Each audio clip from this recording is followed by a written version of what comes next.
Welcome back to your देसी गुरुजी। मैं प्रशांत वापस हूँ आपके सामने। इस बार हम लोग बायोलॉजी का, आपके क्लास का, क्लास 10th का लाइफ प्रोसेसेस कवर करने वाले हैं। ठीक है, कुछ वीडियोस मैंने पहले से बना रखे हैं in the same chapter explaining some of the basic topics. ठीक है, तो कोशिश करो कि उन वीडियोस को जाकर देखो, राइट। उसके बाद ये वाला वीडियो देखना, और अगर मन है तो डायरेक्ट यही देखो यार, कोई दिक्कत नहीं है। ठीक है, चीजें कुछ कुछ रिवाइज होती रहेंगी, तो ऐसा भी नहीं है कि कुछ समझ में नहीं आएगा, समझ में भी आएगा। और जो पुरानी चीज है उनका रिकैप भी होता रहेगा। ठीक है, तो इसी तरीके से बताऊंगा। तो न्यूट्रिशन के बारे में जो भी समझते हो, सारे नॉलेज को, सब कुछ को ध्यान में रखते हुए पूरे होशो हवास में चीजों को सुनना है, समझना है। ठीक है, हम लोग इस वीडियो में न्यूट्रिशन इन ह्यूमन बींग्स की शुरुआत करने वाले हैं। ह्यूमन बींग्स, मैं, आप, राइट। तो क्या होते हैं, चाहे ह्यूमन बींग्स का जो एक्चुअल नेम होता है, जो साइंटिफिक नेम होता है, बायोलॉजिकल नेम होता है, क्या होता है, एनी आइडिया ह्यूमन बींग्स का? डाइवर्सिटी में पढ़े होंगे शायद। We are called, we are biologically called homo sapiens, right. We are homo sapiens. नाम सही से लिखा है? अभी तक तो नहीं है सही, इसे सही करने के लिए कुछ करना पड़ेगा, अंडरलाइन करना पड़ेगा। ठीक है, ये रूल है, बायोलॉजिकल रूल है कि जब भी आप बायोलॉजिकल नेम लिखते हो हैंड रिटन फॉर्म में, तो आपको दोनों वर्ड्स को सेपरेटली अंडरलाइन करना होता है। ठीक है, जो पहला वर्ड होता है वो क्या बताता है, वो जीनस को बताता है, दूसरा वाला वर्ड स्पीसीज को बताता है। तो हम लोग होमोजीनस के सेपियंस स्पीसीज है, होमोजीनस में एक ही स्पीसीज है, हम ही लोग, right. So we are homo sapiens. तो हम लोगों का न्यूट्रिशन कैसा होता है? अभी न्यूट्रिशन का मतलब तो समझ ही रहे हो। न्यूट्रिशन का मतलब क्या, कि जो भी फूड के साथ बॉडी में हो रहा है, मतलब फूड खाने से लेकर, ठीक है, फूड के बॉडी में अंदर जाने से लेकर उसका न्यूट्रिशन एब्जॉर्ब होना, यूज होना, वेस्ट मटेरियल को एक्सक्रीट करना, इस पूरे प्रोसेस को न्यूट्रिशन बोलते हैं। ठीक है, तो यही चीज हम लोग ह्यूमन बींग्स में पढ़ने वाले हैं। ह्यूमन बींग्स में किस टाइप का न्यूट्रिशन पाया जाता है? और तो न्यूट्रिशन के दो टाइप्स होते हैं, ऑटोट्रॉफिक, हेट्रोट्रॉफिक। हम लोगों में कौन सा वाला मिलेगा? We are we are heterotrophic. क्यों? क्योंकि हम लोग अपने खाने के लिए किसी दूसरे पर डिपेंडेंट है। किस पर डिपेंडेंट है? किस पर डिपेंडेंट है हम लोग? बोलेंगे सर हम तो मम्मी पर डिपेंडेंट है, मम्मी खाना बनाती है, हम लोग को खा लेते हैं। मम्मी पापा पर डिपेंडेंट है, पापा वो खाना खरीद कर लाते हैं या खरीदने के लिए पैसे लाते हैं, right. So we are dependent on our parents, right. तो इस हिसाब से तो पेरेंट्स हमारे ऑटोट्रॉफिक होने चाहिए थे, वो भी तो ह्यूमन बींग्स है। नहीं भाई, हम लोग सब हेट्रोट्रॉफिक है। हम लोग बोलेंगे कि जितने भी हेट्रोट्रॉफिक ऑर्गेनिजम्स हैं, हम सब ऑटोट्रॉफिक ऑर्गेनिजम्स पर डिपेंडेंट है अपने फूड के लिए।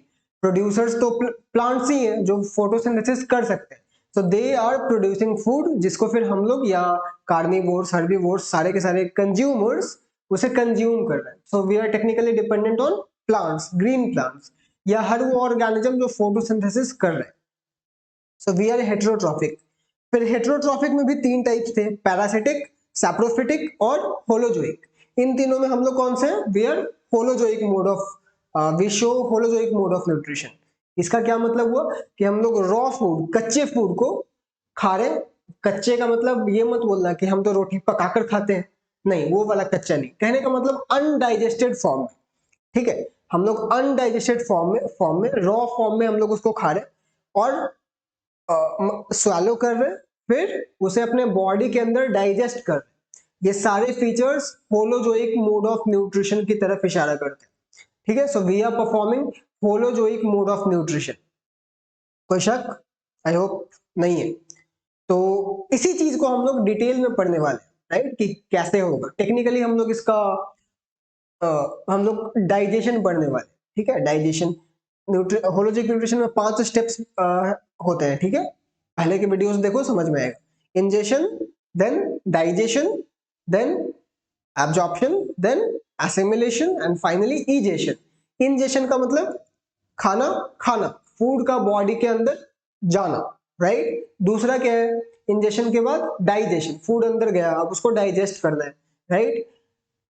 उसके बाद डाइजेस्टेड फूड को एब्जॉर्ब करना है, उसके बाद एसिमिलेट करना है, मतलब उससे एनर्जी निकालनी है, उसको यूज करना है, और फाइनली जो अनडाइजेस्टेड मटेरियल्स है, जो वेस्ट मटेरियल्स है, उनको इजेस्ट कर देना है, बॉडी से बाहर निकाल देना है।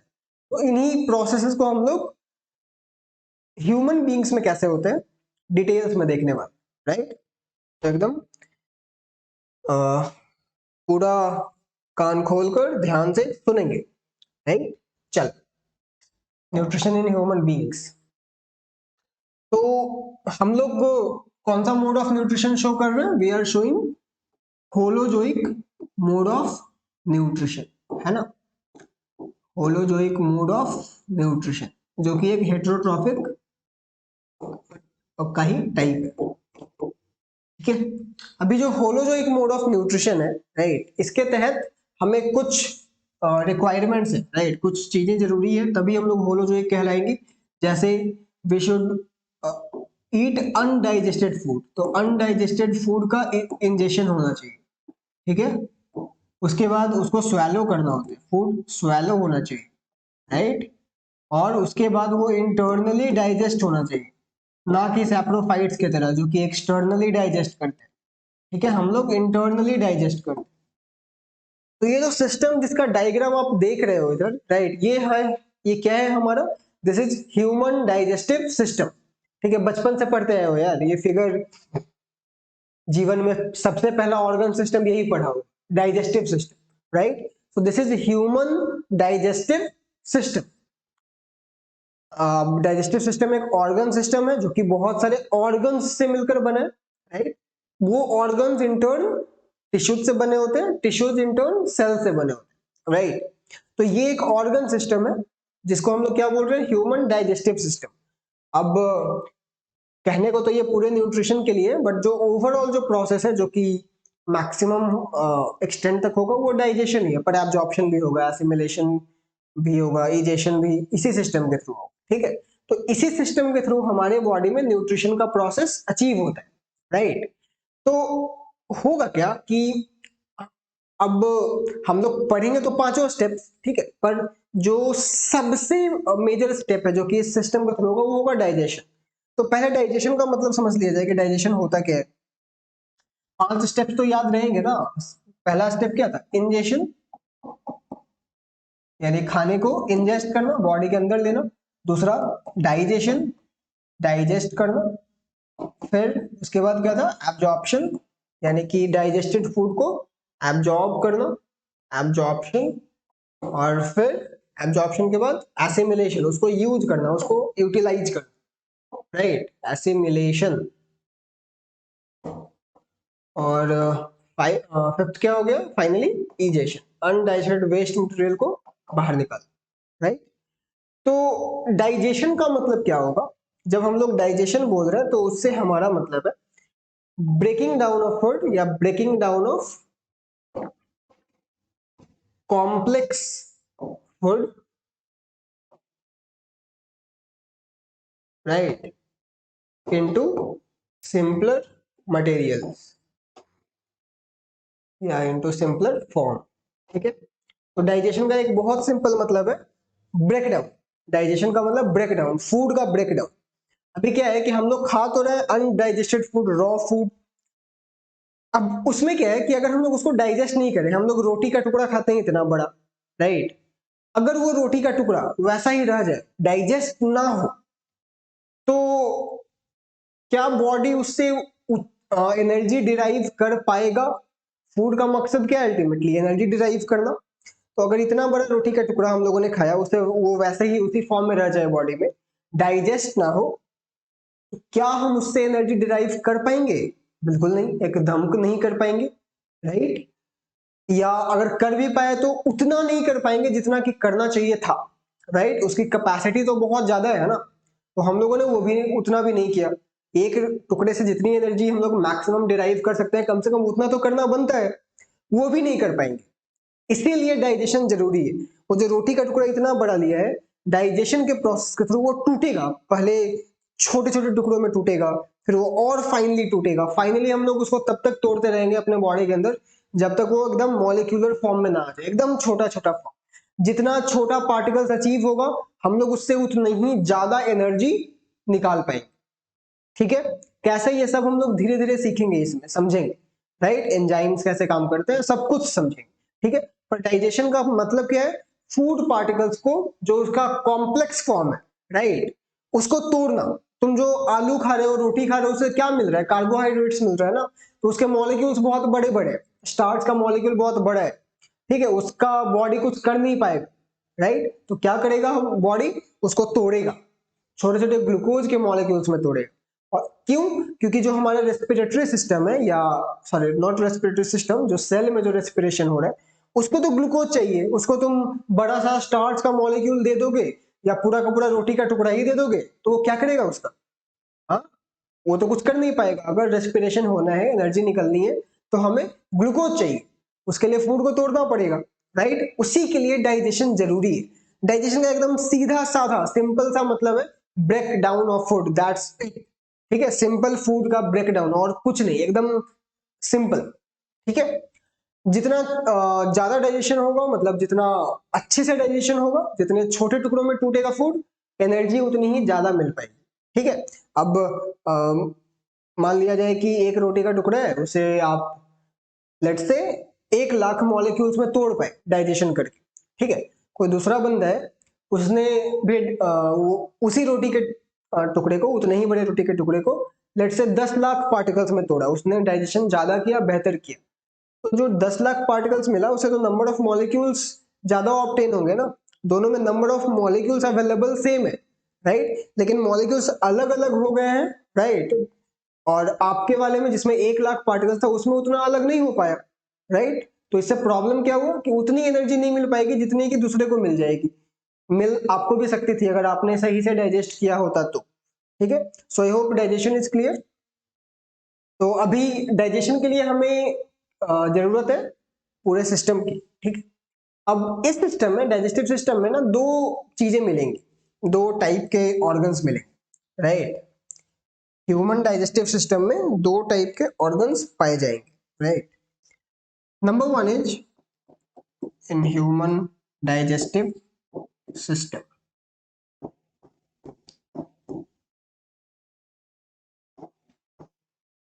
Number one is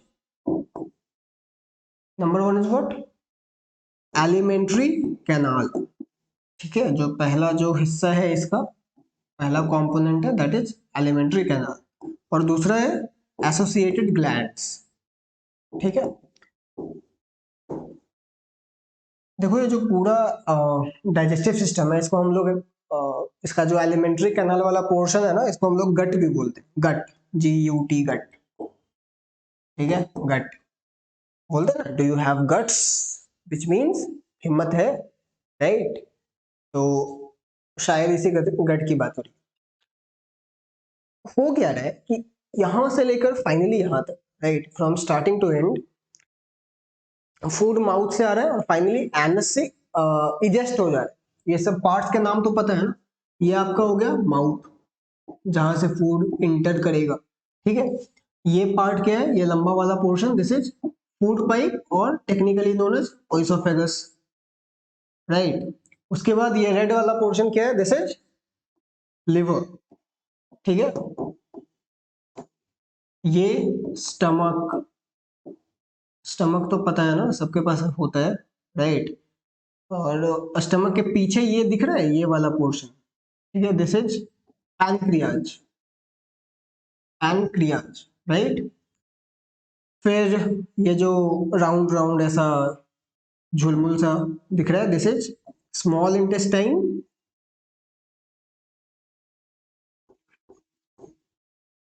and this one is large intestine,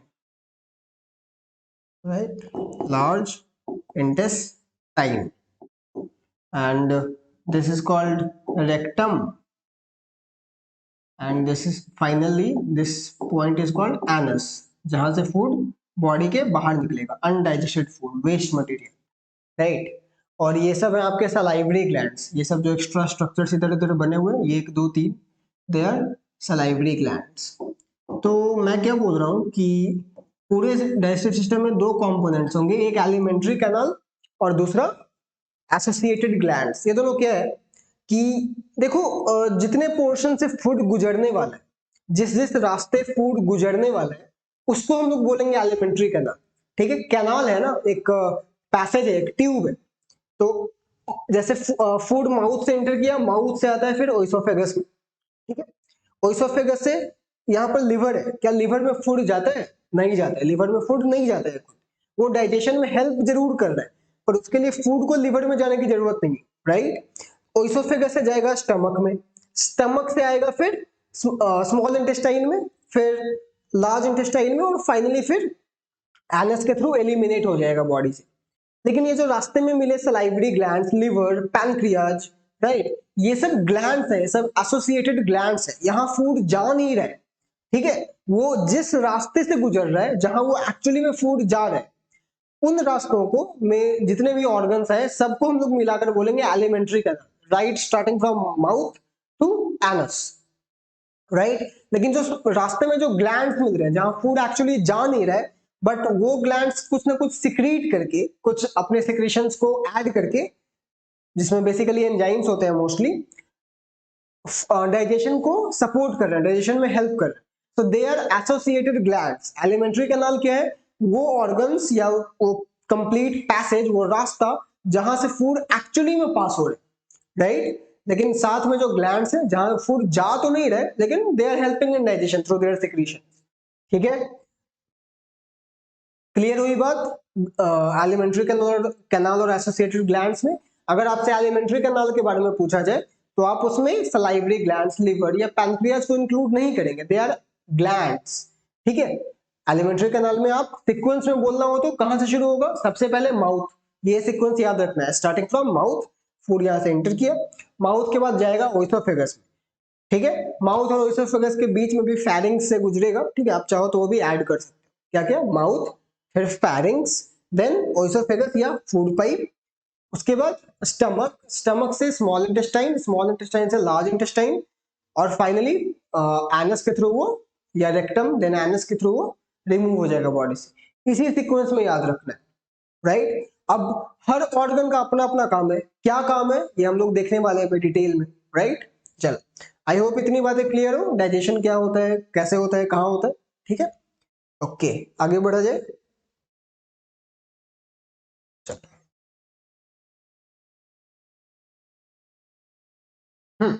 तो स्टार्टिंग फ्रॉम माउथ, हम लोग माउथ से शुरू करते हैं। माउथ का काम क्या है? ठीक है, एक तो सिंपल सा यही काम है कि भाई फूड को बॉडी में इंटर करवाना, right. So mouth is where food enters, और इस फूड के एंटरिंग प्रोसेस को क्या बोलते हैं? इंजेशन, पहला step of nutrition in human beings या इन होलोजोइक न्यूट्रिशन। ठीक है, तो माउथ ही वो प्लेस है जहां से इंजेशन होने वाला है। अब माउथ इस ओपनिंग को बोलते हैं। इस ओपनिंग के अंदर जहां पर हम लोग खाने को रखकर चबाते हैं, ठीक है, एक कैविटी है, कैविटी है ना। कैविटी का मतलब होता है खाली स्पेस, एम्प्टी स्पेस। ठीक है, तो माउथ में एक एम्प्टी स्पेस है ना भाई, मुंह में जहां पे खाने को रखते हो, जहां पे टंग है आपका, जहां पे टीथ है, जहां पे आप खाने को चबाते हो, उस एम्प्टी स्पेस का नाम है बकल कैविटी। क्या? बकल कैविटी या ओरल कैविटी। कैविटी का मतलब एम्प्टी स्पेस, राइट। तो ये जो ओपन स्पेस है ना, ये empty space, this is called what? This is called buccal cavity, या आप इसको ओरल कैविटी भी बोल सकते हो। ओरल का मतलब माउथ ही होता है। जो पोलियो का जो वैक्सीन होता था पहले के जमाने में ना, वो ड्रॉप्स वाले देते थे, अभी भी देते हैं, लेकिन अभी इंजेक्शन वाला भी देते हैं, राइट। तो उसे हम लोग क्या बोलते हैं? Oral polio vaccine. और इंजेक्शन वाले को बोलते हैं इंजेक्टेबल पोलियो वैक्सीन। तो जो ओरल पोलियो वैक्सीन है उसे ओरल क्यों बोलते हैं? आपके स्कूल्स में ओरल टेस्ट होते होंगे, उसे ओरल क्यों बोल रहे हैं? Because mouth is involve, right. तो यहाँ पर ये माउथ का कैविटी है, इसीलिए इसको हम लोग ओरल कैविटी बोलेंगे या बकल कैविटी बोलेंगे।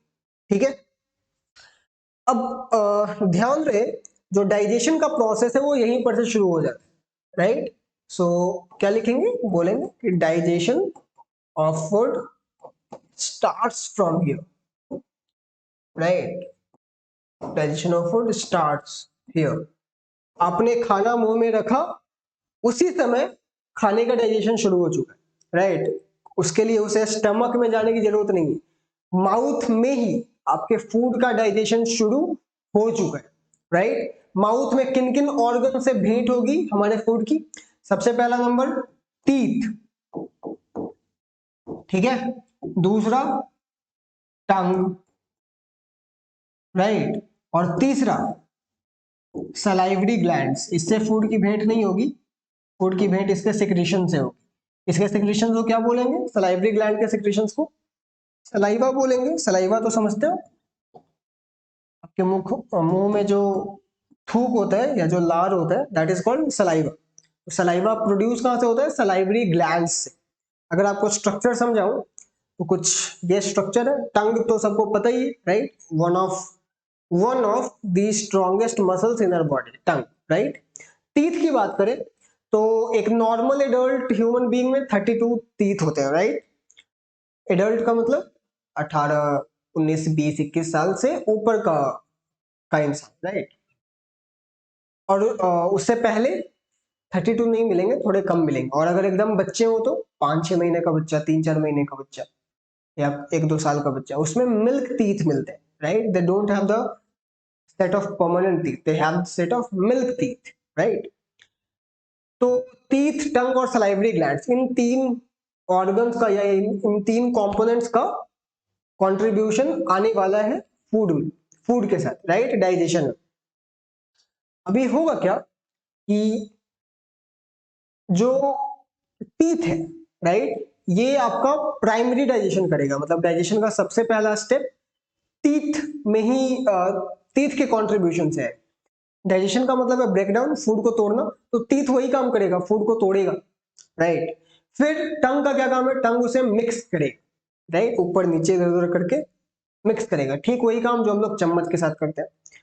मिक्स किसके साथ करेगा? मिक्स करेगा सलाइवा के साथ, right. So digestion has started from here, right in your mouth. अब क्या क्या होता है एक एक चीज वो हम लोग डिटेल में देखते हैं। सबसे पहले देखते हैं टीथ, राइट। टीथ, टीथ दो सेट्स मिलते हैं, मिल्क टीथ और दूसरे सेट को हम लोग बोलते हैं परमानेंट टीथ। मिल्क टीथ को आप टेम्पररी टीथ भी बोल सकते हो क्योंकि वो हमेशा नहीं रहता। Permanent teeth through out the life time रहेंगे। अगर इन बिटवीन वो टूट गया तो कहने का मतलब वो दोबारा वापस नहीं आने वाला, वो गया आपका, राइट। तो मिल्क टीथ और परमानेंट टीथ दो सेट ऑफ टीथ होंगे। जो मिल्क टीथ का सेट होता है ये होता है आपका इन्फेंट्स में, या इन्फेंट समझते हो ना, नवजात जिनका भी नया नया जन्म हुआ। इन्फेंट्स जब 4-5 महीने के हो जाएंगे तो उसके पास दांत आने लगते हैं, ठीक है। और वो कब तक टिकते हैं? जब तक वो 4-5-6 साल का ना हो जाए। तो कब से कब तक? 4 to 5 months पे शुरुआत होगी इसकी और जाएगा कब तक? 5 to 6 years, ठीक है, इस एज के बीच में रहेगा। जब उसके बाद मिल्क टीथ शेड करेंगे, मतलब टूटेंगे। टूटने के बाद फिर नए सेट ऑफ टीथ आएंगे और इस बार इनको हम लोग बोलते हैं परमानेंट टीथ, राइट। क्यों? क्योंकि ये लाइफ टाइम रहने वाले, ये आपका टूटने नहीं वाले। कभी दांत टूटा है तो वो परमानेंट टीथ ही टूटता है अगर आपके होश में हो तो, क्योंकि मिल्क टीथ तो एकदम बचपन में टूटेगा ना यार, वो याद तो रहता नहीं है। तो परमानेंट टीथ का सेट एक बार टूटता है तो वो दोबारा भी आता है, लेकिन अगर वो अगली बार टूटे तो फिर नहीं आएगा, राइट। तो वो जो टीथ का जो सेट है वो एक सीक्वेंस में आता है, राइट। अब सीक्वेंस में आता है तो कहने का मतलब अलग अलग टाइप के टीथ भी होते होंगे। तो जो परमानेंट टीथ का सेट होता है उसमें 4 टाइप के टीथ होते हैं। पहला इंसिजर्स, राइट, दूसरा canines, third premolar and fourth molars, ठीक है। जो इंसिजर्स हैं ये, इनके पास कटिंग एक्शन होता है, राइट। कटिंग एक्शन, जो फूड को कट करने का काम है वो इनका होता है, इंसिजर्स का। Cut the food, right. जो जब सेब खाते हो तो अगर ध्यान से सोचो तो सेब कहां से काटते हो? सबसे पहला बाइट कहां से होता है? इधर से काटते हो क्या? ऐसा नहीं ना, सबसे पहले आगे से काटते, राइट, आगे से एक बाइट लेते, ठीक है। रोटी का अगर को रोल रहता है तो उसे तोड़ना होता है तो हम लोग यहीं से दबाकर खींचते हैं ना, ठीक है। तो जब फूड को कट करना होता है तो कटिंग एक्शन के लिए हम लोग इंसीजर्स का यूज करते हैं। तो ये जो आगे में, जो एकदम फ्रंट में, बीच में चार ऊपर और चार नीचे जो टीथ दिख रहे हैं दे आर इंसाइजर्स, राइट। ये देखो ये चार, ये एक, दो, तीन और चार, ठीक है, ये चारों है क्या है, दे आर इंसाइजर्स। नीचे भी चार और ऊपर भी चार, टोटल कितने हो गए, 8, राइट। तो हमारे पास एक नॉर्मल एडल्ट ह्यूमन बींग्स के पास 8 इंसाइजर्स होगा, ठीक है। इनका काम क्या है, कटिंग एक्शन प्रोवाइड करना फूड। सेकंड आर कनाइन्स, ठीक है। कनाइन फैमिली किसको बोलते हैं, कनाइन फैमिली, ऐसा फैमिली जिसके पास, जिसके मेंबर्स के पास बहुत सारे कनाइन्स हो, कुछ वैसा ही। जो डॉग्स की फैमिली होती है ना, डॉग्स जिसमें फॉक्सेस आएंगे, जैकल्स आएंगे, वुल्फ्स आएंगे, उसको कनाइन फैमिली बोलते हैं। प्रोबेबली बिकॉज उनका कनाइन्स थोड़ा एक्स्ट्रा प्रोमिनेंट होता है। देखा है जब कुत्ता अपना मुंह खोलता है तो किनारे से ऐसा राक्षस टाइप का निकला होता है दो दांत, दे आर कनाइन्स, नुकीले होते हैं। Incisors are, sorry, canines are pointed teeth, right. तो इनका काम क्या हो सकता है, सोचो, इनका काम होता है टीयरिंग, ठीक है। ये फूड को टीयर करते, चीरते हैं, राइट। काटते नहीं है, देखो काटना और टीयर करना में अंतर है। काटना हुआ कि आप ने काट दिया, टीयर करना तो चीरना, राइट। तो जब जो फ्लैश ईटिंग एनिमल, ठीक है, जितने भी कार्निवोर्स है उनमें जो उनके माउथ में, उनके टीथ के पास टीयरिंग एक्शन बहुत प्रोमिनेंट होता है, क्योंकि उनको क्या है ना कि अभी वो डेड कोई मरे हुए ऑर्गेनिज्म को खाने जा रहे हैं या किसी पे अटैक ही कर, तो पहले उसके स्किन को चीरना होता है, टीयर करना होता है, तब तो उसके अंदर क्या फ्लैश खा पाएंगे, राइट। तो टीयरिंग एक्शन कौन प्रोवाइड करता है, कनाइन्स प्रोवाइड करते हैं। जो इन चार इंसाइजर, जो सामने के जो चार टीथ थे उसके जस्ट बगल में दोनों साइड जो एक एक टीथ है, दे आर कनाइन्स, ठीक है। यहां देखोगे तो ये चार इंसाइजर्स थे, इसके जस्ट बगल में जो ये टीथ है, राइट, दिस इज कनाइन, नीचे भी ऊपर भी। और अगर तुम इन टीथ को ऑब्जर्व करोगे तो ये पॉइंटेड होंगे, नुकीले होंगे। हम लोगों के तो उतने नहीं है, बिकॉज हम लोग का जो माउथ है वो मिक्स्ड फूड हैबिट के लिए डेवलप किया गया है, vegetarian also, non vegetarian also. हम लोग उतने बड़े, उतने प्रोमिनेंटली नॉन वेजिटेरियन नहीं है, लेकिन जो सिर्फ कार्निवोर्स, राइट, लायन, टाइगर, ये सब, इनका कनाइन्स बहुत प्रोमिनेंट होगा, क्योंकि उसमें उन्हीं का, उसी का यूज बहुत ज्यादा है, राइट। देन कनाइन्स के बाद होता है तीसरा प्री मोलर्स, ठीक है। प्री मोलर्स और मोलर्स का काम क्रशिंग होता है, क्रशिंग या ग्राइंडिंग, ठीक है। हम लोग सेब आगे से तोड़ रहे थे, कट करते हैं इंसाइजर्स के थ्रू, कुछ चीरना होता है, या जैसे कभी शुगर केन खाए हो, गन्ना, गन्ने को कैसे छीलते हैं, या तुम लोग नहीं खाए होगा ना, तो कभी किसी भालू को या बंदर को खाते हुए देखना, ठीक है, they eat it better than you, right. वो लोग को देखना, एकदम मस्त ऐसा गन्ना लेगा, उसका छिलका उतारेगा और खाएगा एकदम पकड़ के अच्छे से, ठीक है, even better than humans probably. तो हम लोग किधर से छीलते हैं, इधर से ना, इधर किनारे लेकर जाते हैं और फिर उखाड़ते हैं, राइट। उसमें हम लोग कनाइन्स का ही यूज कर रहे थे। अभी अगर कुछ क्रश करना हो या ग्राइंड करना हो, राइट, तब हम लोग प्री मोलर्स और मोलर्स का सहारा लेते हैं। इन टीथ को देखोगे तो इनका ऊपर का सरफेस फ्लैट होता है, कनाइन्स का एजी था, सॉरी, इंसिजर्स का एजी था, शार्प था, इंसिजर्स, कनाइन्स का पॉइंटेड था, नुकीला था। प्री मोलर्स और मोलर्स का फ्लैट होगा, क्यों, क्योंकि हम लोग को क्रश या ग्राइंड करना है।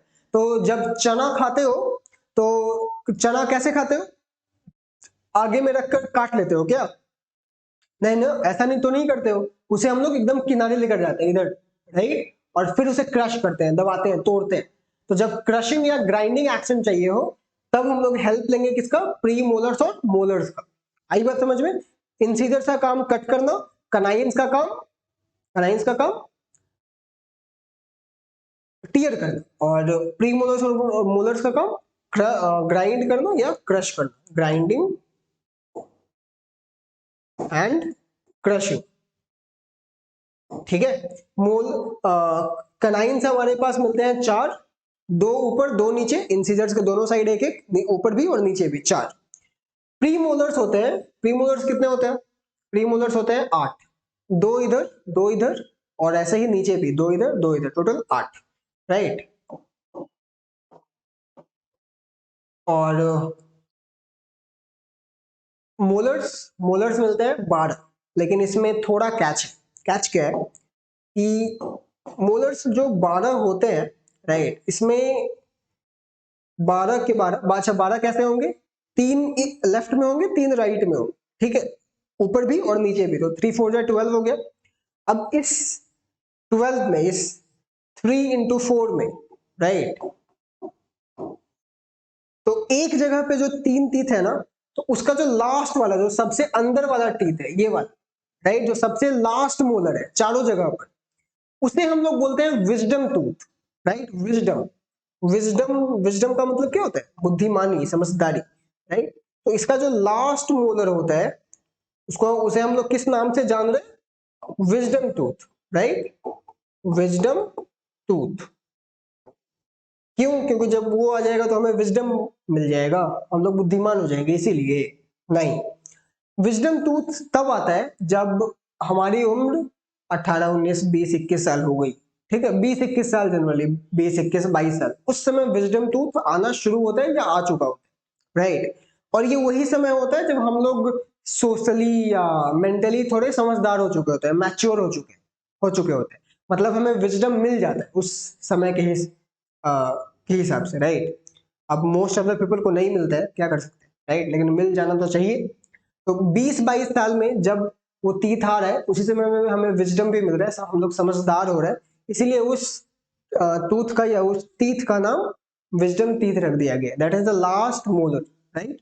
तो वो थोड़ा लेट से आता है, लेकिन फाइनली टोटल 12 मोलर्स हो जाते हैं, ठीक है। तो ये 4 टाइप्स ऑफ टीथ समझ में आ गए, permanent set of teeth, right, incisors, canines, premolars, molars. तो टोटल ऐड करके भी देख लो, 12 तो मोलर्स हो गए, 8 प्रीमोलर्स हो गए, राइट, तो 12 8 20, 4 कनाइन्स हो गए, राइट, तो 20 4 24, और 8 इंसिजर्स हो गए, 24 8 32, टोटल 32 हो गए, 32 ही होना चाहिए था, राइट। तो there is something called a dental formula, right, dental formula. Dental formula क्या होता है, हमारे पास कितने टीथ है उसका डिस्क्रिप्शन है, राइट। तो अगर हम लोग एक एडल्ट ह्यूमन की बात करें, नॉर्मल परमानेंट टीथ का, तो इसका फॉर्मूला हम लोग लिखते हैं 2 1 2 3 बाई 2 1 2 3, दिख तो रहा है ना क्लियरली, 2 1 2 3 बाई 2 1 2 3। ये 2 1 2 3 क्या है, सबसे पहला 2 जो सबसे आगे है वो है किसका, इंसाइजर्स का, ये सीक्वेंस याद रखना, ठीक है, ये है आपका इंसाइजर्स का। दूसरा 1 किसका है, 1 है कनाइंस का, 2 किसका है, 2 है प्रीमोलर्स का, 3 किसका होगा, मोलर्स का। इंसाइजर, कनाइंस, प्रीमोलर्स, मोलर्स, नीचे भी सेम सीक्वेंस।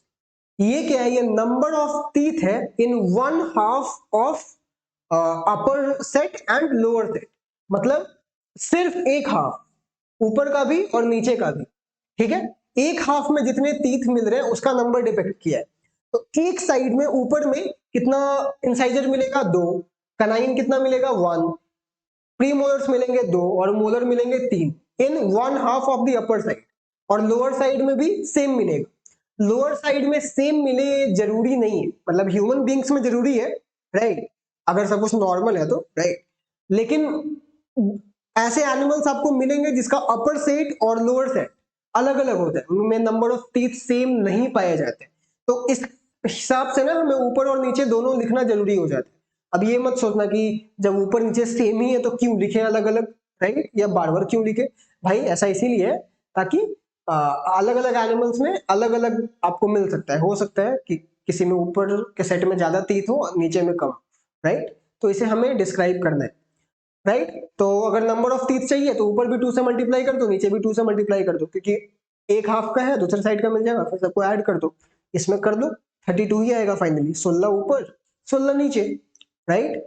और जो मिल्क टीथ होते हैं, मिल्क टीथ, राइट, वो जो बचपन में आ रहे थे इन्फेंट्स में, इसका डेंटल फॉर्मूला होता है 2102 by 2102, incisors, canines, premolars, molars. इसका क्या मतलब हुआ, जीरो क्या है, जीरो और प्रीमोलर्स, तीसरे नंबर पे प्रीमोलर था ना, लास्ट मोलर था, शुरू में इंसाइजर था, फिर कनाइन, तो जीरो प्री मोलर्स है ना, कहने का मतलब मिल्क टीथ वाले सेट में प्री मोलर्स एब्सेंट होते, ठीक है, उसमें प्री मोलर्स नहीं आते, राइट। और मोलर भी देखो कितना है, 2, विजडम टूथ वाला नहीं है, राइट। तो अगर आपसे कोई total number of milk teeth पूछे तो आप इस डेंटल फॉर्मूला का यूज कर लो।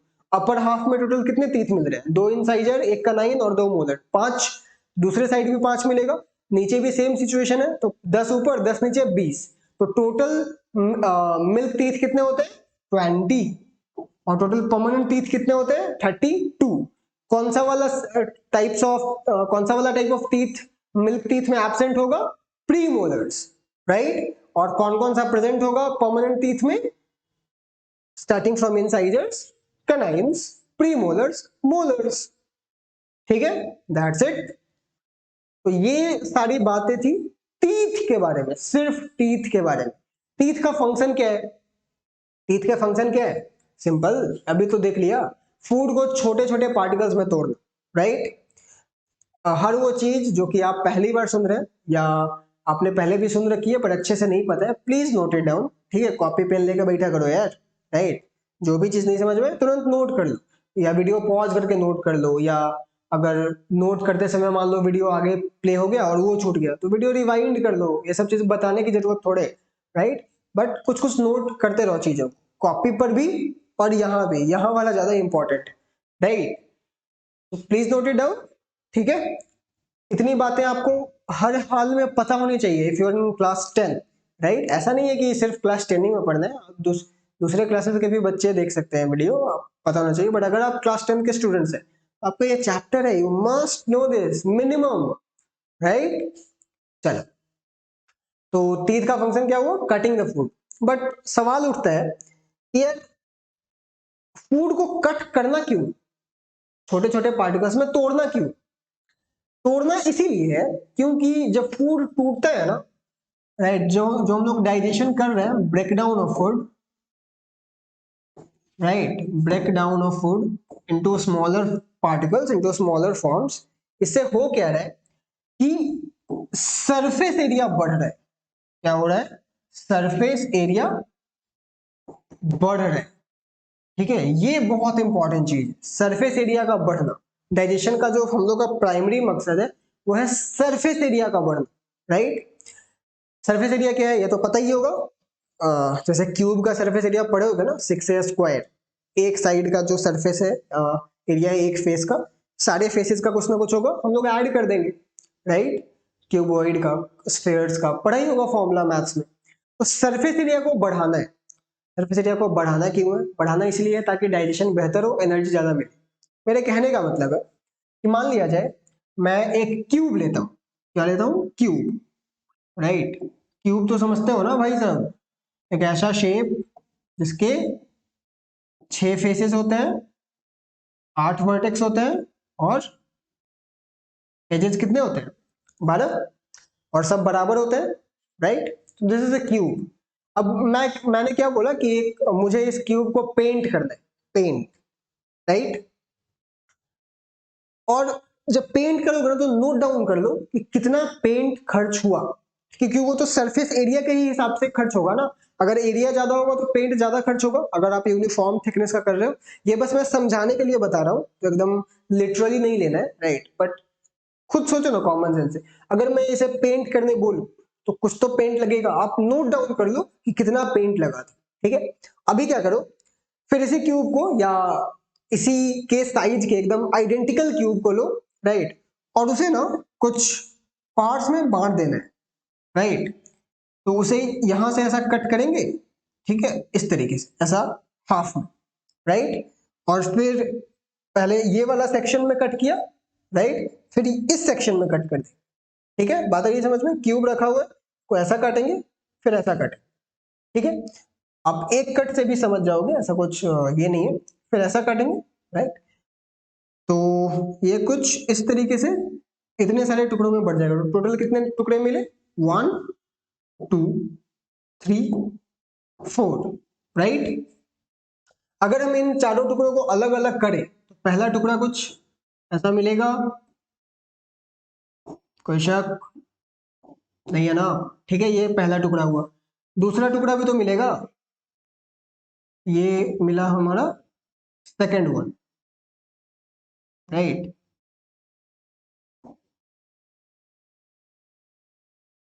ठीक है, थर्ड भी मिलेगा, थर्ड भी बना लेते हैं, राइट। ये हमारा तीसरा टुकड़ा हुआ,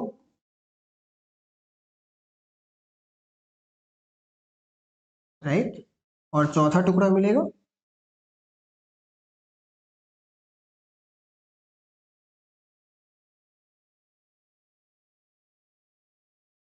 राइट। अब क्या हुआ कि पहले क्या था, जब हम लोगों ने पेंट कर रखा था तो इसके बाहर के जो सरफेस थे वो तो पहले से ही पेंटेड थे, राइट। ये वाला सरफेस पेंटेड होगा, राइट, ये सब बाहर वाले सरफेसेस पेंटेड होंगे, राइट। इधर इसका ये वाला पेंट होगा, ये वाला पेंटेड होगा, लेकिन क्या ये वाला पेंटेड होगा? नहीं, उधर वाला जो सरफेस है वो भी पेंटेड होगा। इनका ये वाला सरफेस पेंटेड होगा, ये भी पेंटेड होगा, नीचे वाला भी पेंटेड होगा, लेकिन क्या ये वाला सरफेस पेंटेड होगा? नहीं होगा। सिमिलरली इसका भी जो बाहर वाले सरफेसेस है वो पेंटेड रहे, राइट। इधर और उधर वाला ये दोनों सरफेसेस पेंटेड नहीं रहेंगे। क्यों? क्योंकि अभी तो वो काटने से एक्सपोज हुए हैं ना। तो अगर हम देखें तो अब मुझे अगर इन चारों को पेंट करना हो अलग अलग, तो पहले के मुकाबले ज्यादा पेंट खर्च होगा या पहले कम खर्च होगा? जस्ट इमेजिन, अगर टोटल प्रोसेस मुझे दोबारा से रिपीट करना है, शुरू से पेंट करना है इन चारों को काटने के बाद, तो पहले से ज्यादा पेंट खर्च होगा या कम खर्च होगा? ज्यादा खर्च होगा यार, अब एक्स्ट्रा सरफेस एरिया आ गया है ना, तो सरफेस एरिया बढ़ गया है, पेंट ज्यादा खर्च होगा। क्यों? क्योंकि अंदर में जो सरफेस एरिया था वो अब एक्सपोज हो गया, जो कि पहले एक्सपोज नहीं था, राइट। सरफेस एरिया बढ़ा, अब इससे होगा क्या? अब इस क्यूब के जगह फूड को इमेजिन करो और पेंट के जगह इमेजिन करो एंजाइम्स को। एंजाइम्स, एंजाइम्स क्या है? Enzymes are, they are called biological catalysts, ठीक है, दे आर बायोलॉजिकल कैटलिस्ट्स। अब ये बायोलॉजिकल कैटलिस्ट क्या है? कैटलिस्ट आप केमिस्ट्री में पढ़ोगे कि they are such substances who have a very higher rate of who increase the rate of reaction या change the rate of reaction but they themselves do not participate, right। Catalyst ऐसे substance को बोलते हैं जो कि किसी process का, किसी रिएक्शन का स्पीड चेंज कर दे, जनरली बढ़ाता है, ठीक है, लेकिन खुद उस रिएक्शन में यूज अप ना हो जाए। तो एंजाइम्स जो है वो बायोलॉजिकल कैटलिस्ट है, मतलब वो बायोलॉजी में जो प्रोसेसेस हो रहे हैं उसका रेट बढ़ा दे रहे हैं, ठीक है। तो जो डाइजेशन का प्रोसेस आप कर रहे हो उसे सपोर्ट करने के लिए एंजाइम्स होते हैं, ठीक है। बहुत सारे एंजाइम्स हम लोग पढ़ेंगे जो जो रास्ते में मिलने वाले हैं, ठीक है। तो अब एंजाइम्स का काम है डाइजेशन करवाना, पर वो डाइजेस्ट तभी कर पाएंगे ना यार जब वो फूड पार्टिकल्स पर एक्ट करेंगे, ठीक है। अब मान लिया जाए कि मैंने पहले वाला क्यूब लिया होता, मतलब फूड का बड़ा पार्टिकल लिया होता, तो एंजाइम्स तो बाहर से ही जाएगा ना अंदर, अंदर से तो जाकर काम नहीं करेगा, तो पहले बाहर ही काम करेगा, राइट। तो हमारे माउथ में सलाइवा है, सलाइवा में एंजाइम है, ठीक है। तो आप खाना को मान लिया कि आप अच्छे से नहीं चबा रहे हो, बड़ा ही टुकड़ा है, तो सिर्फ बाहर से ही एक्ट कर पाएगा ना, आपने तुरंत निगल दिया, तो सलाइवा में जो एंजाइम था उसको प्रॉपरली मिक्स होने का और एक्ट करने का टाइम नहीं मिला, ठीक है। लेकिन अगर आपने माउथ में उसे सफिशिएंट टाइम के लिए रखा और छोटे छोटे टुकड़ों में तोड़ा है, अच्छे से चबाया है, अब क्या है, नंबर ऑफ फूड पार्टिकल्स बढ़ गए for the same mass of food, food उतना ही है लेकिन नंबर ऑफ पार्टिकल्स बढ़ गए, सरफेस एरिया बढ़ गया। अब क्या है, अब एंजाइम इधर से भी एक्ट करेगा और अंदर से भी एक्ट करेगा, ठीक है, क्योंकि सरफेस एरिया बढ़ गया है, तो उतने ही फूड पे अब ज्यादा एंजाइम एक्ट कर रहे हैं। जिस तरीके से ज्यादा पेंट लग रहा था उसी तरीके से अब ज्यादा एंजाइम एक्ट कर रहे हैं, ठीक है, क्योंकि enzyme will act on surface और सरफेस ही बढ़ा दिया है हमने, ठीक है। तो अब सिंस एंजाइम को सरफेस एरिया ज्यादा मिल रहा है to act, now same amount of food will be better digested and will provide more energy, right. अगर आपने उसे सफिशिएंट टाइम के लिए च्यू किया है तो, और सलाइवा के साथ या एंजाइम्स के साथ मिक्स किया है तो, इसीलिए बोला जाता है कि फूड को हमें प्रॉपरली च्यू करना चाहिए, ठीक है, और तब स्वैलो करना चाहिए। कब स्वैलो करेंगे पता है? जब खाना चबाते चबाते एकदम पानी जैसा हो जाए, पीने लायक हो जाए, तब समझेंगे कि हाँ हमने सही से चबाया। और ऐसा कहते हैं कि करीब मिनिमम 24 टाइम्स, 24 से 32 टाइम्स हमें चबाना चाहिए। अब ऐसा कुछ रूल नहीं है, आप इतना चबाओ, इसका थंब रूल है कि जब खाना पीने लायक हो जाए, ठीक है, उसे आपको फोर्सफुली गटकना ना पड़े, पीने लायक हो जाए, आराम से स्वैलो हो जाए, तब हम लोग उसे तब हमें उसे स्वैलो करना चाहिए, ठीक है। आई बात समझ में? तो सरफेस एरिया इंक्रीज करना बहुत जरूरी है, मैंने ये टर्म जानबूझकर यूज किया है और होपफुली मैं उम्मीद करूंगा कि आप भी एग्जाम्स में इस टर्म को यूज करोगे, ठीक है, सरफेस एरिया का बढ़ना। आ रही है बात समझ में? तो सरफेस एरिया से क्या हुआ, सरफेस एरिया बढ़ा टीथ के च्यूइंग से, और फाइनली एंजाइम्स का एक्शन बेटर हुआ, ज्यादा एनर्जी मिल पाएगी, ठीक है। ये था टीथ के कटिंग या च्यूइंग का फायदा। टीथ का फंक्शन क्या है? च्यूइंग। तो पहला चीज हो गया टीथ। दूसरा चीज जिससे मुलाकात होगी वो है टंग, राइट? टंग। टंग का क्या काम है? क्या काम हो सकता है, आप सोचो। टंग का क्या काम हो सकता है?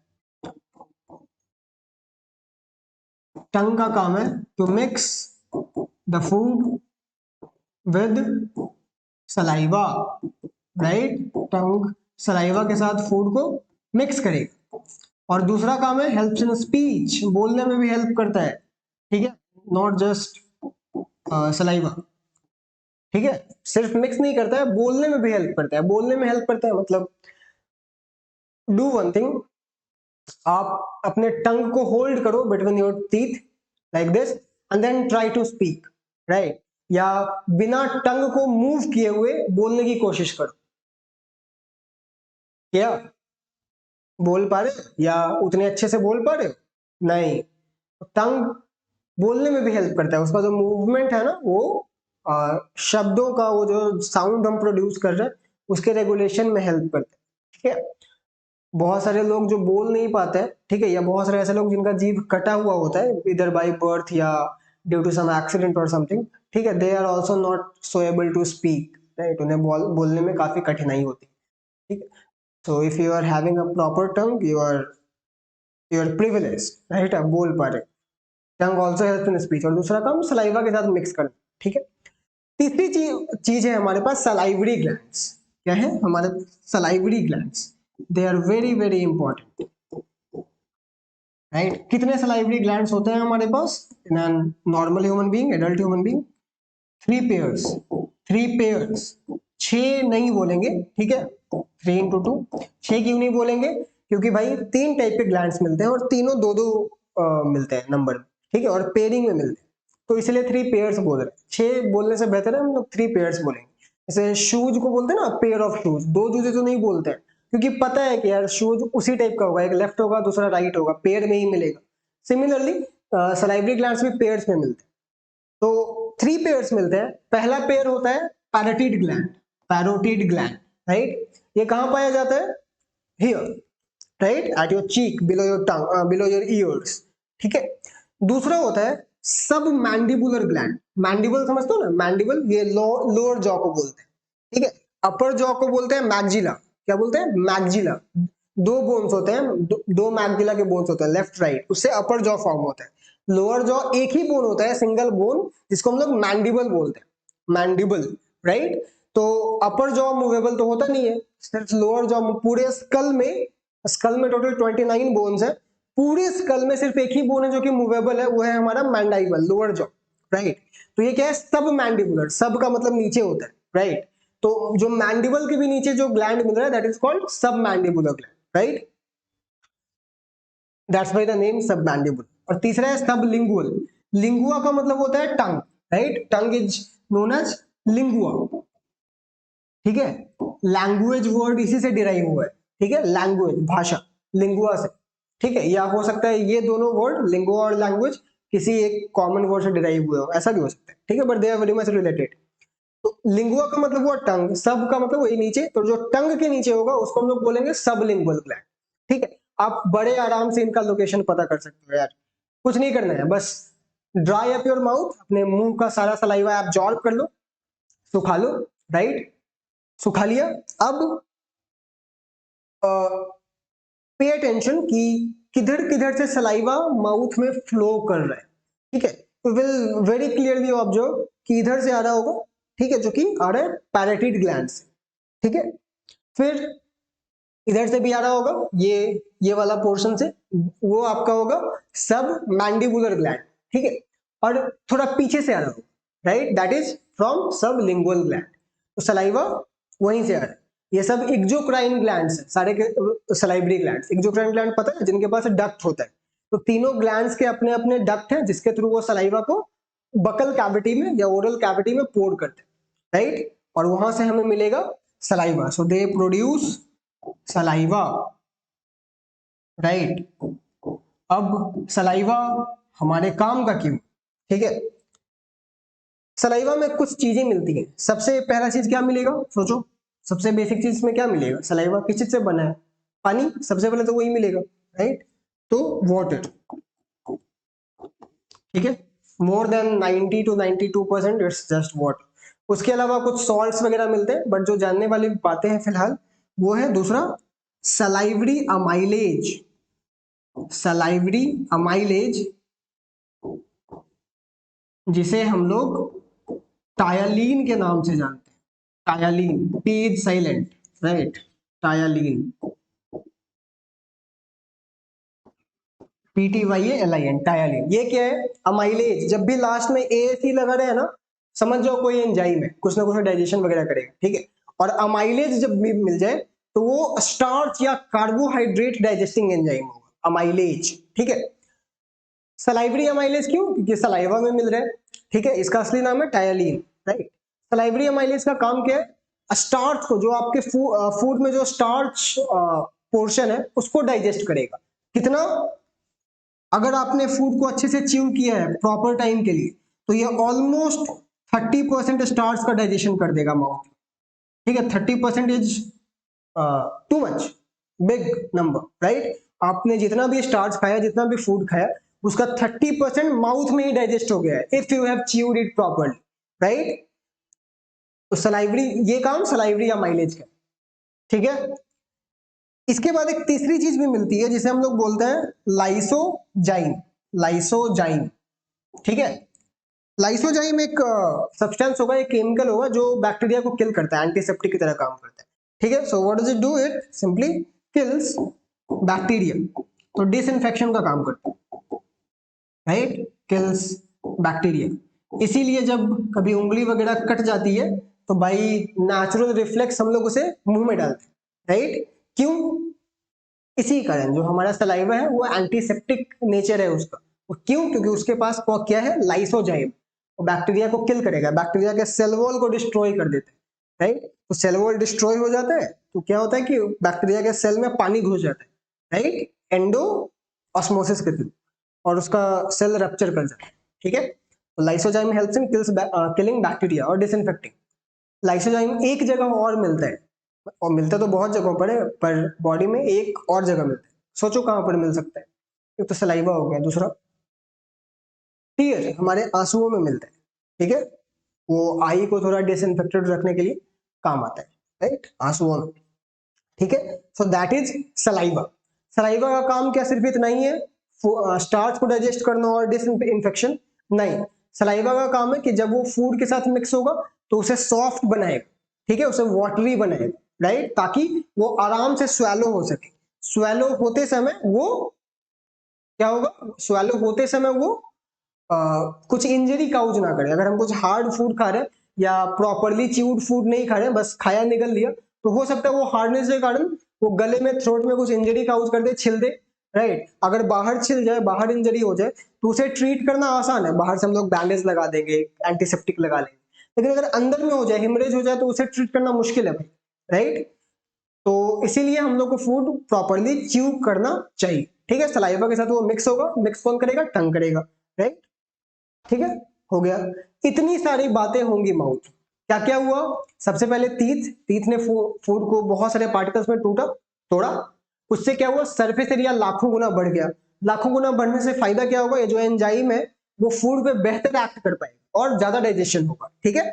फूड का मैक्सिमम यूटिलाइजेशन हो जाएगा, ठीक है?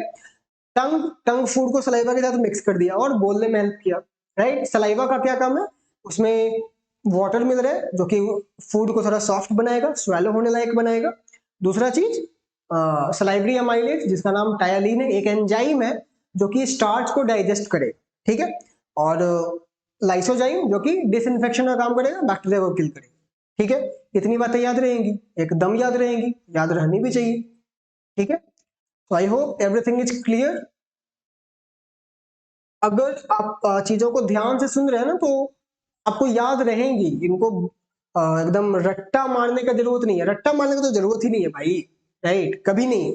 बस ध्यान से सुनो, समझो, चीजें अपने आप क्लियर हो जाएंगी, राइट? और याद भी रहेंगी। याद, बस थोड़ा सा रिवाइज करते रहोगे तो चीजें याद भी रहती है, ठीक है? तो ऐसा मत समझना कि पता नहीं, बाप रे बाप कैसे याद रहेगा इतना सारा चीज। सब याद रहेगा भाई, मुझे याद है, मैं भी इंसान ही हूँ आप ही के जैसे। ठीक है, मेरे पास भी देखो 2 हाथ है, 2 ही आंख है, सब कुछ नॉर्मल है आप ही के जैसे, राइट। तो जब मुझे याद रह सकता है तो आपको क्यों नहीं रहेगा, एकदम रहेगा। ठीक है, so I hope it's clear. इतनी सारी बातें हुई कहाँ, माउथ में। ठीक है, चलो आगे बढ़ते हैं। माउथ के बाद कहाँ जाना है, फूड माउथ के बाद कहाँ जाएगा, माउथ के बाद फूड जाएगा ओइसोफेगस, हमारे फूड पाइप।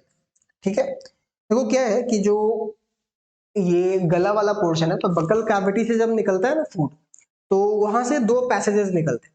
ठीक है, देखो आ, ये क्या बनाया मैंने,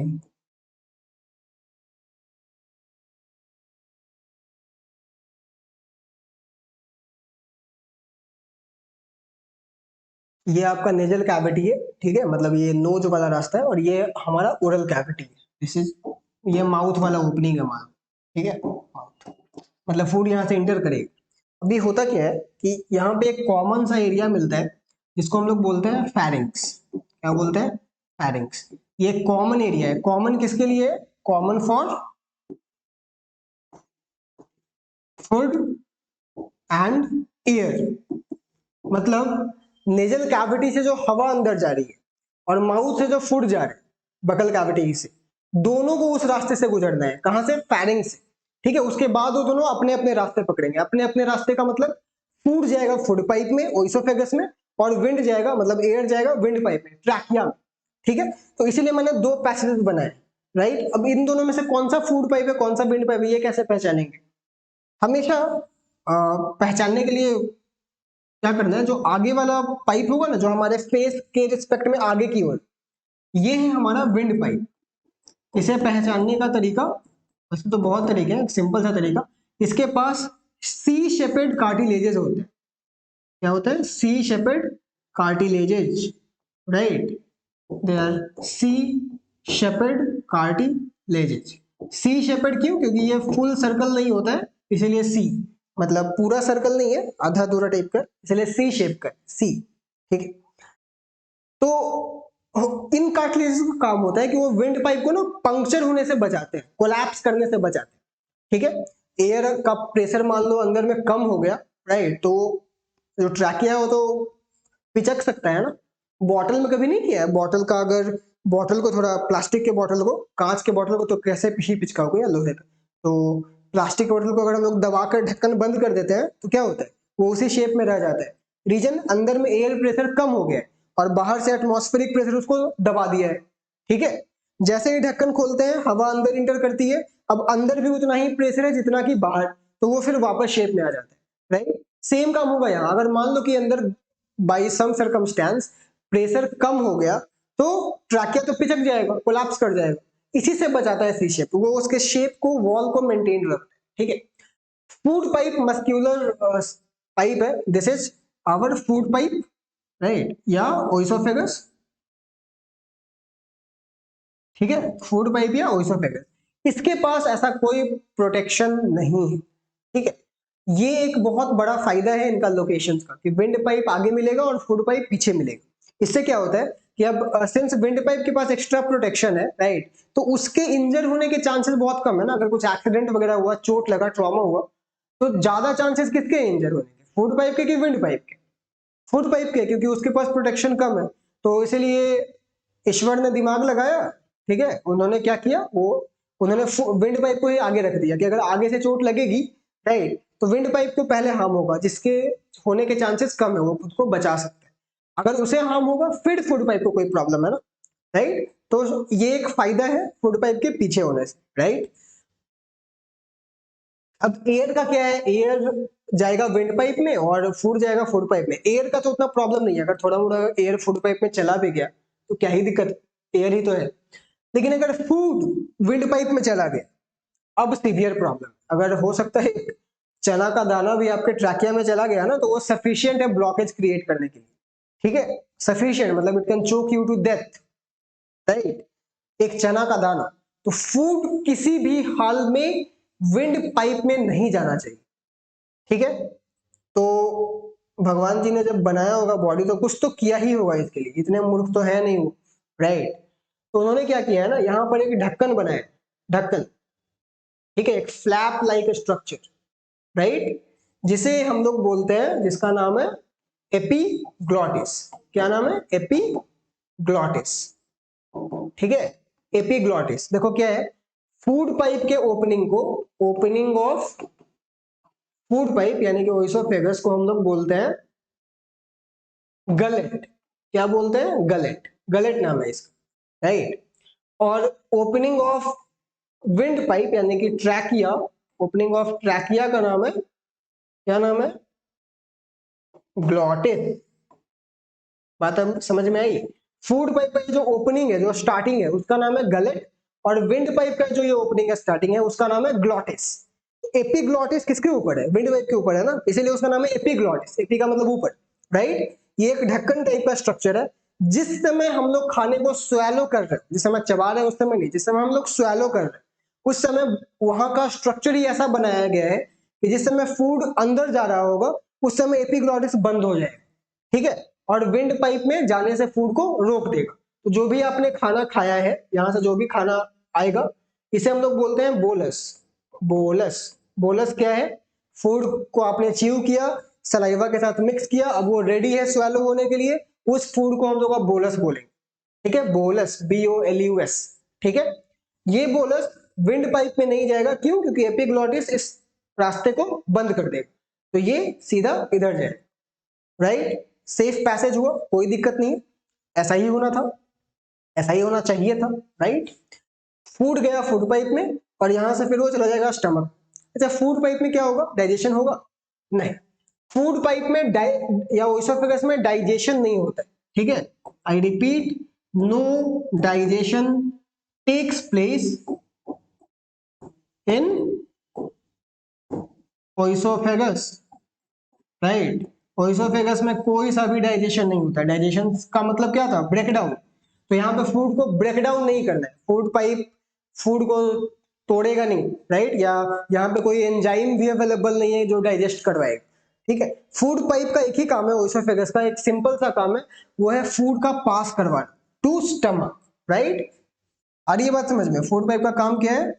एक सिंपल सा काम है। What does this do? This provides passage यानी कि रास्ता for food from mouth to stomach, right. Mouth से स्टमक में जाने का बस एक रास्ता है और कुछ नहीं। लेकिन फूड पाइप अब इतना बड़ा पाइप तो होता नहीं है, इतना बड़ा गर्दन में भाई। विंड पाइप भी है, फूड पाइप भी है, और भी थायराइड ग्लैंड भी है, और भी क्या क्या है, ठीक है। जब इतने कम स्पेस में इतना कुछ एडजस्टेड है तो मोटा सा पाइप तो होगा नहीं, होते हैं पतले ही, राइट। आप और खाना कितना हम लोग खाते हैं एक बार में? इतना, ठीक है, इतना बड़ा गोलगप्पा डाल देते हैं, ठीक है, चबाते भी नहीं है प्रॉपरली, उसको उतने ही पतले रास्ते से भेजना है, तो आराम से तो जाएगा नहीं, ठीक है। तो फूड पाइप में एक पर्टिकुलर उसके वॉल में, उसके मसल्स में एक पर्टिकुलर एक स्पेशल मूवमेंट होता है जो कि फूड को नीचे पुश करता है स्टमक, ठीक है। उस मूवमेंट का नाम है पेरिस्टालसिस। क्या नाम है? Peristalsis, peristaltic movement. ये जो फिगर है, ये जो डायग्राम है, ये यही शो करने की कोशिश कर रहा है, क्या? पेरिस्टालसिस। पेरिस्टालसिस क्या है? अगर इसे डिफाइन करने आएगा तो आप क्या लिखेंगे? Peristalsis is a special rhythmic movement या muscular movement, muscular contraction and relaxation in order to push things in one particular direction. नहीं समझ में आया? फिर से सुनो। Peristalsis is a very special kind of movement या muscular movement, rhythmic movement of contraction and relaxation in order to push the material in one direction. किसी भी मटेरियल को एक पर्टिकुलर डायरेक्शन में भेजने के लिए वॉल्स में, मसल्स में जो मूवमेंट हो रहा है उसको हम लोग क्या बोल रहे हैं? पेरिस्टालसिस। रिदमिक मूवमेंट होगा, मतलब रिदम में होगा, ठीक है। ये डायग्राम वही है, देखो पहले फूड यहाँ था, ठीक है, तो वॉल क्या करेगा? फूड को नीचे भेजना है ना, ऊपर तो भेजना नहीं है। तो मान लिया कि फूड यहाँ पर है, तो ऊपर, उसके ऊपर का जो पाइप है, जो वॉल है, वो कॉन्ट्रैक्ट करेगा ताकि फूड नीचे पुश हो, और नीचे वाला रिलैक्स करेगा, ठीक है, थोड़ा और नीचे आया फिर उसके ऊपर वाला कॉन्ट्रैक्ट करेगा, फिर नीचे वाला रिलैक्स करेगा, ऐसा करता करता करता फूड फाइनली नीचे पहुंच जाएगा, ठीक है। तो फूड को पुश करना है ना, इस मूवमेंट को हम लोग क्या बोल रहे हैं, पेरिस्टाल्सिस बोल रहे हैं, ठीक है। क्या पेरिस्टाल्सिस सिर्फ ओइसोफेगस में देखा जाता है, बिल्कुल नहीं, पेरिस्टाल्सिस पूरे गट के थ्रू देखा जाएगा, इनफैक्ट डाइजेस्टिव सिस्टम के बाहर भी देखा जाएगा। जब जब बच्चे का जन्म होता है, राइट, तो जो रिप्रोडक्शन तो पढ़े होगा ना, फीमेल रिप्रोडक्टिव सिस्टम में जो सर्विक्स या वजाइना होता है, ठीक है, जहां से बच्चे को पुश किया जाता है बाहर out of the mother's body, तो वहां पर भी वो पेरिस्टाल्टिक मूवमेंट ही प्रोड्यूस करता है, ठीक है। पेरिस्टाल्टिक मूवमेंट वही है कि एक रिदमिक कॉन्ट्रैक्शन रिलैक्सेशन होगा मसल्स का, और वो किसी चीज को एक पर्टिकुलर डायरेक्शन में पुश करने की कोशिश करेगी, ठीक है। That is peristalsis, a very important thing considering the questions from this chapter. Always remember this, peristalsis, ठीक है। तो आई होप इतनी बातें क्लियर हुई कि ओइसोफेगस में क्या हो रहा है, माउथ में क्या होता है, माउथ में डाइजेशन हुआ था, ओइसोफेगस में डाइजेशन नहीं होगा, राइट, यहाँ सिर्फ पैसेज होगा। फूड पाइप में म्यूकस मिलता है, ठीक है, जिसके साथ फूड मिक्स हो सकता है, वो फूड को थोड़ा सेफ करेगा, बैक्टीरिया वगैरह को ट्रैप करेगा, ठीक है। क्लियर, आगे बढ़े, जो भी चीजें जरूरी लगे नोट करते जाना है, राइट, डू नॉट हेजिटेट। चल आगे बढ़ते हैं, हाँ। अच्छा एक बात, फूड यहां से कहा जाएगा, स्टमक में, ठीक है। तो स्टमक में जाए, और देखो जब भी ऑर्गन्स का ट्रांजिशन होगा ना, तो एक वॉल्व प्रेजेंट होता है, ठीक है, या स्फिंक्टर बोलते हैं उसको, मतलब एक स्ट्रक्चर होता है जो कि फूड आगे चला जाए तो वापस ना आ पाए, इसको इससे बचाता है। तो यहां पर भी स्टमक और ओइसोफेगस के बीच में एक स्फिंक्टर मिलेगा, ठीक है, या एक वॉल्व मिलेगा, राइट, जो कि ये इंश्योर करेगा कि फूड जब आगे चला गया तो वापस ना आए, राइट। तो जैसे ही फूड आगे गया वो बंद हो जाता है, फिर फूड को आना होता है तो ओपन होता है, राइट, और जैसे ही फूड आगे जाएगा वो फिर बंद हो जाएगा, ठीक है। तो यहां पर क्या होगा ना, एक स्फिंक्टर जैसा स्ट्रक्चर होगा, ठीक है, दोनों साइड से, राइट। ये क्या करेगा कि फूड जैसे ही बाहर आएगा वो बंद हो जाएगा, ठीक है। इसका फायदा ये है कि ये जो स्फिंक्टर है, इससे फूड का बैकफ्लो नहीं हो, राइट। बैकफ्लो से प्रॉब्लम क्या है, प्रॉब्लम्स है जो आप स्टमक पढ़ोगे तो समझ में आ जाएगा, राइट। तो चलो इस वीडियो को यहीं पे समाप्त करते हैं। हम लोगों ने क्या क्या देखा, हम लोगों ने ये देखा कि फूड माउथ में क्या होगा उसके साथ, और ओइसोफेगस में क्या होगा। फूड अभी तक स्टमक में पहुंच चुका है, राइट। स्टमक में क्या होगा या उसके आगे क्या होगा, ये हम लोग अगले वीडियो में देखेंगे, ठीक है। पूरी कोशिश करूंगा कि अगले वीडियो में ये वाला टॉपिक कवर कर दूं, खत्म कर दूं। देखो मैं थोड़ा डिटेल में जा रहा हूँ, राइट, ताकि आपको चीजें ज्यादा समझ में आए। देखो हम लोग का क्या है ना कि हम लोग इतना पढ़ते हैं ना, तो उसमें से इतना याद रहता है, राइट। तो अगर हम इतना ही पढ़ेंगे तो उसमें से क्या ही याद रहेगा भाई, ठीक है। इसलिए ज्यादा पढ़ लेते हैं तो उसमें से उसका जो याद रहेगा, जो पोर्शन है वो ज्यादा रहेगा, ठीक है। तो एकदम हंसते खेलते पढ़ते रहो, राइट, एकदम पढ़ना जरूरी है, राइट। जब मन नहीं करे ना तो तब मत पढ़ा करो, कोई दिक्कत नहीं, ठीक है। अब इसका मतलब ये नहीं बोलना कि सर कभी मन ही नहीं करता, कभी नहीं पढ़ेंगे, नहीं, ऐसा भी नहीं होना चाहिए, राइट। मन करना भी चाहिए कभी कभी, ठीक है। जब एकदम मन नहीं करे तब नहीं पढ़ना चाहिए, फोर्सफुली नहीं पढ़ना चाहिए, राइट। लेकिन समय समय पर आप रिवाइज करते रहिए, ठीक है। माउथ और ओइसोफेगस में देखो कितनी सारी चीजें हम लोगों ने देखी, माउथ में टीथ आया, टंग आया, सलाइवा आया, सलाइवरी ग्लैंड्स आए, उनके नाम आए, ठीक है। ओइसोफेगस में इतनी सारी चीजें हो गई, पूरा बोर्ड बढ़ गया, ठीक। इतनी चीजों को ध्यान में तो रखना पड़ेगा ना। इस वीडियो में यहीं पे कंक्लूड कर रहा हूँ, अगले वीडियो में हम लोग स्टमक से आगे देखेंगे, ठीक है। Any problem, if there is, please mention in comments, please do not hesitate, right, we will revert back surely, right। तो और अगर वीडियो पसंद आता हो तो like share subscribe comment, right. Thank you so much, आपने बहुत समय दिया, राइट। मिलते हैं अगले वीडियो में स्टमक के साथ, ठीक है। स्टमक लेकर आना भाई, राइट। चलो बाय बाय।